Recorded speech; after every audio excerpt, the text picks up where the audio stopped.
JD রান্নাঘরে আপনাদের সবাইকে স্বাগত। আজকে রান্নাটা অনেক পরে, ভিডিওটা অনেক পরের থেকেই শুরু করেছি। এই যে ডালটা সিদ্ধ হয়ে গেছে, আমটাও সিদ্ধ হয়ে গেছে, এই যে আম সিদ্ধ হয়ে গেছে। এবার হলুদ দিয়ে দেবো, দিয়ে সোমবার দেবো। একটু হলুদ দিয়ে দিলাম, যে হলুদ দিয়ে দিয়েছি। এবার নামিয়ে নেব। কড়াইটা গরম হয়ে গেছে, এবার তেল দিয়ে দেবো।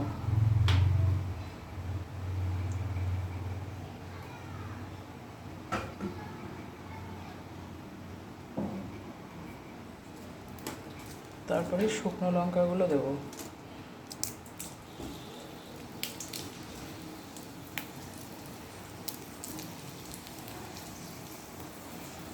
তারপরে সর্ষে দেবো।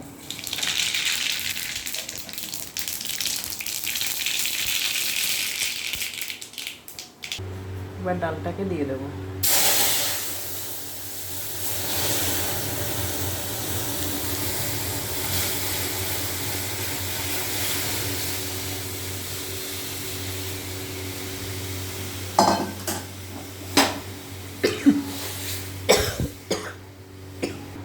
গরমকাল মানে টক ডাল, টক ডালটা ভালোই লাগে।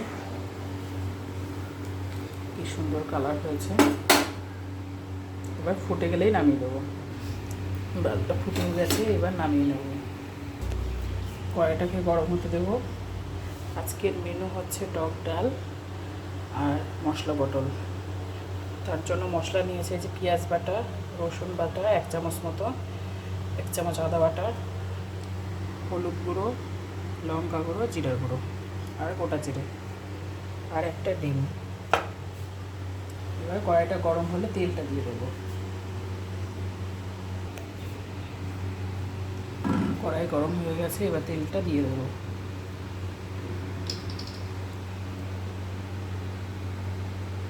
তেলটা একটু বেশিই দেবো, যেহেতু মশলা পটল।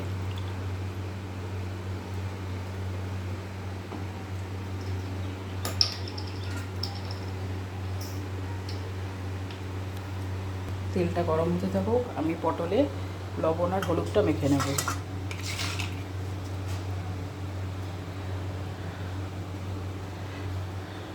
সামান্য পরিমাণ লবণ,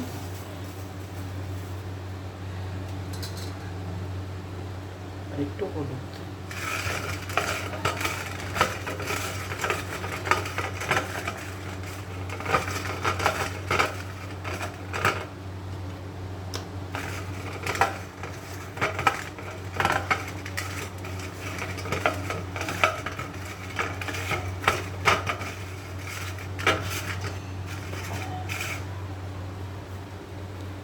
তেলটা গরম হয়ে গেছে, এবার একটা একটা করে পটল দিয়ে দেবো।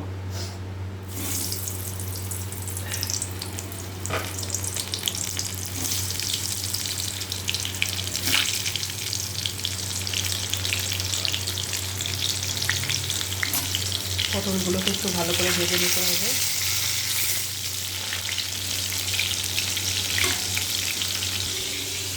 পটলগুলোকে এরকম করে খোসা ছাড়িয়ে মাঝখান দিয়ে একটু গাগুলো ফাটিয়ে নিয়েছি, যাতে মশলাটা ভেতরে ঢোকে। এই যে এরকমভাবে ফাটিয়ে নিয়েছি, এরকমভাবে ফাটিয়ে নিয়েছি, যাতে মশলাগুলো ভেতরে ঢোকে।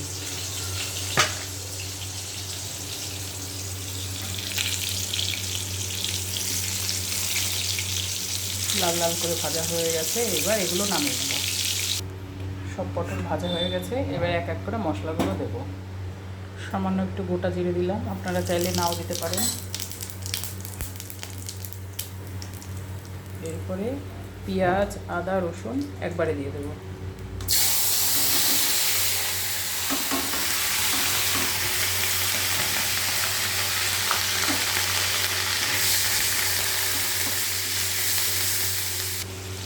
মশলাটাকে একটু নাড়াচাড়া দিয়ে এবার আস্তে আস্তে সব মশলা দেবো। হলুদ গুঁড়ো,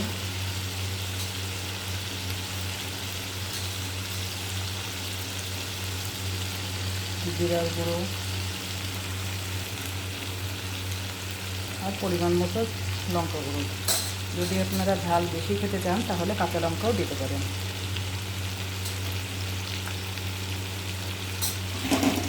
এবার একটু নাড়া দিয়ে নেব।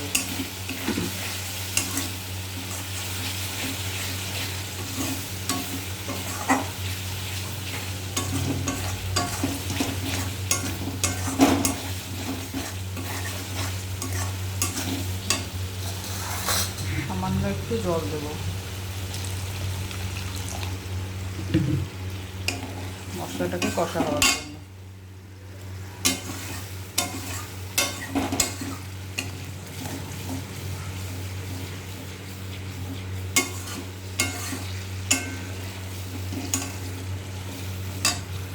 এবার ডিমটাকে ফাটিয়ে রেখেছিলাম, ডিমটা এর মধ্যে দিয়ে দেবো।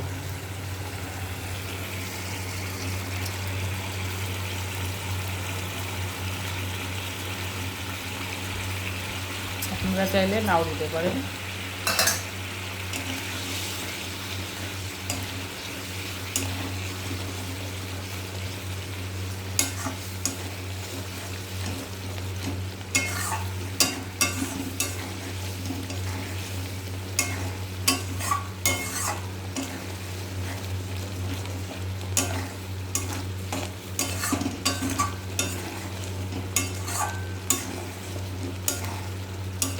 ডিমটা দিলে ডিমের একটা ফ্লেভার লাগবে,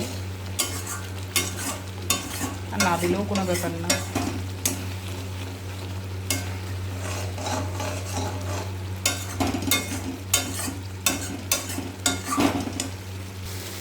সামান্য একটু গরম মশলার গুঁড়ো দিয়ে দেবো, মিট মশলা।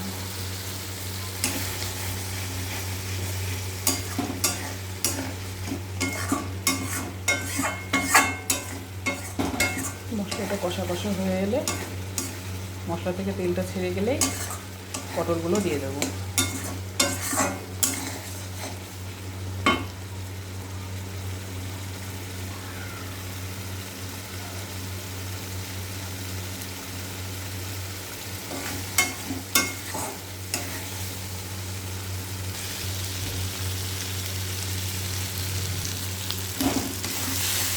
লবণটা দিয়ে একটু নাড়া দিয়ে নেব। মশলাটা কষা হয়েই গেছে, এই যে মশলা থেকে তেলটা বেরিয়ে এসেছে, তেলটা ছেড়ে গেছে। এবার একটু চিনি দেবো, চিনির পরিমাণটা একটু বেশি দেবো।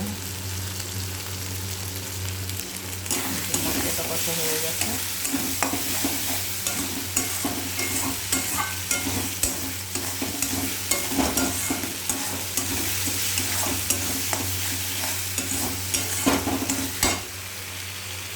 তেলটা ছেড়ে গেছে মশলা থেকে। এবার পটলটা দিয়ে সামান্য পরিমাণে জল দেবো, একটু করে বসিয়ে দেবো।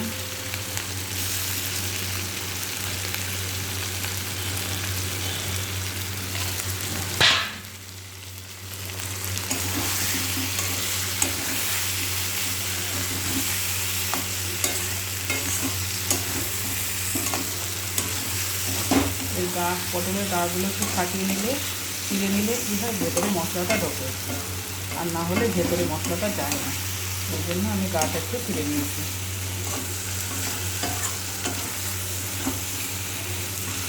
এবার সামান্য একটু জল দেবো।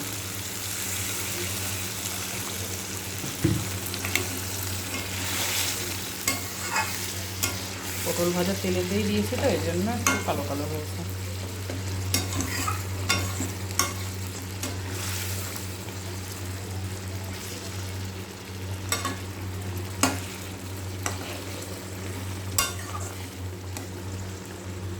এবার এই মশলাটা একটু ঘন হয়ে এলেই নামিয়ে দেবো।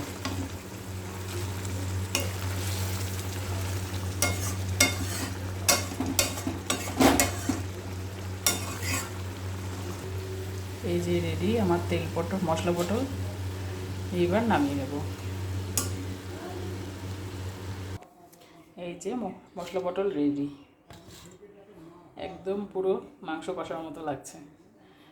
আমার এই রান্নাটা যদি আপনাদের ভালো লাগে, লাইক কমেন্ট শেয়ার করে দেবেন, চ্যানেলটি সাবস্ক্রাইব করবেন।